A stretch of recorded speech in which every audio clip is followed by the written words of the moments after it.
Kita ke informasi lain, saudara. Jelang partai kualifikasi Piala Dunia versus Tiongkok, pelatih timnas Indonesia Patrick Kluivert telah tiba di Indonesia dan langsung menonton pertandingan Liga 1 Persis Solo melawan Dewa United. Kluivert memantau laga Persis melawan Dewa United ditemani asistennya Danny Lanzat di Stadion Manahan, Solo, Jawa Tengah. Dalam skuad Persis dan Dewa United terdapat sejumlah pemain yang kerap membela timnas seperti Ramadan Sananta, Ricky Kambuyaya, hingga Egy Maulana Fikri.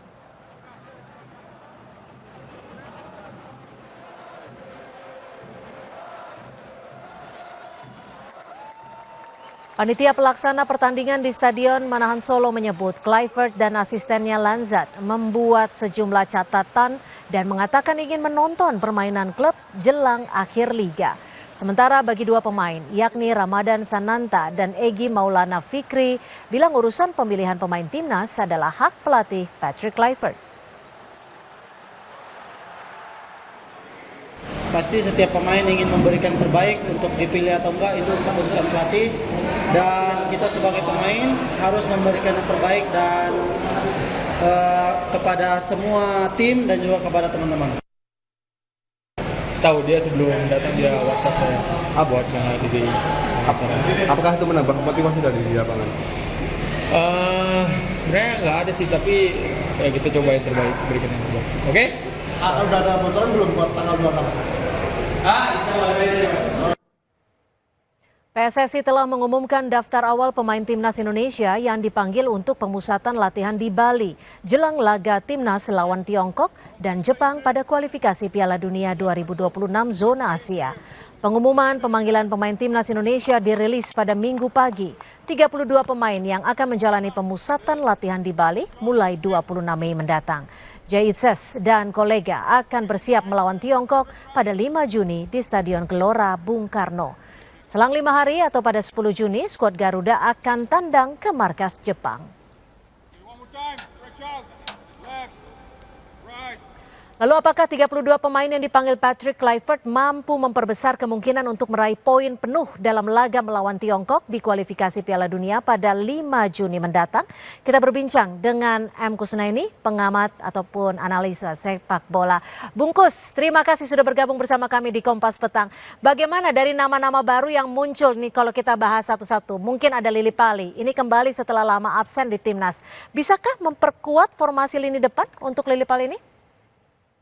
Iya, pemanggilan Lily Pali ini memang sangat mengejutkan ya, karena Lily Pali sudah cukup lama absen di Liga 1 dan dia baru bermain di pertandingan terakhir kemarin, itu pun tidak sebagai starter ya. Karena itu pemanggilan Lily Pali ini memang cukup mengejutkan, karena pada dasarnya di posisi yang sama beberapa alternatif pemain lain sebetulnya tersedia ya. Tapi balik lagi memang kita harus mengakui bahwa yang namanya pemanggilan pemain timnas adalah hak pelatih timnas. Cuma mungkin yang perlu dipertimbangkan begini. Jadi dalam tim itu ada yang namanya kerangka tim yang mungkin hampir pasti akan menjadi pemain-pemain yang diandalkan dalam permainan. Tapi ada juga pemain-pemain yang dipanggil untuk kepentingan regenerasi, untuk masa depan gitu ya. Yeah. Nah dalam konteks itu biasanya pelatih memanggil pemain-pemain yang sedang bersinar di liga, yang berusia muda, supaya mereka mendapatkan pengalaman, berlatih bersama pemain yang lebih senior, memahami perkembangan dan pola permainan timnas, sehingga suatu saat ketika dipanggil itu mereka siap. Nah dalam konteks itulah saya berpikir seharusnya yang diprioritaskan dipanggil mungkin lebih tepat kalau Beckham Putra Nugraha misalnya, yang memang sedang berkembang penampilannya. Apalagi musim ini Beckham tampil konsisten bersama Persib. Dia juga mencetak lebih banyak gol dibanding Lily Pali. Beckham 6 gol dari 28 pertandingan, Lily Pali 5 gol dari 22 pertandingan. Artinya kalau memanggil Beckham itu ada semacam niat baik untuk mempersiapkan regenerasi. Kalau Lily Pali ini kan pilihan dari segi usia kan bukan pemain yang mungkin bisa diandalkan untuk jangka panjang. Iya. Kalau diharapkan bisa menambah kekuatan di lini depan, sebetulnya ini juga patut dipertanyakan karena kondisi Lily Pali kan baru pulih dari cedera. Iya. Itu persoalannya. Nah, Bung Kusnaini ini kalau kita lihat kan ada Marcelino, Marten Pas, ini juga terkena akumulasi kartu kuning. Apakah akan berbahaya untuk timnas kita sendiri nanti saat melawan di babak selanjutnya? Secara materi sebetulnya tidak terlalu mengkhawatirkan ya, karena di posisi penjaga gawang kita masih punya penjaga gawang yang kualitasnya tidak kalah bagus ya. Kita masih punya Odero, pelatih timnas saat ini juga memanggil Reza Arya, penjaga gawang yang cukup baik dari PSM Makassar. Di depan mungkin kehilangan Marcelino agak sedikit berpengaruh, dan itu mungkin salah satu alasan mengapa Lili Pali dipanggil ya. Karena memang di posisinya Marcelino itu pemain yang bisa bermain lebih melebar. Lili Pali salah satu alternatifnya. Iya. Cuma memang seperti yang saya bilang tadi, Lili Pali ini baru pulih dari cedera, sehingga mungkin kalau diharap bisa menjadi starter sebagai andalan, itu juga mungkin sesuatu yang bisa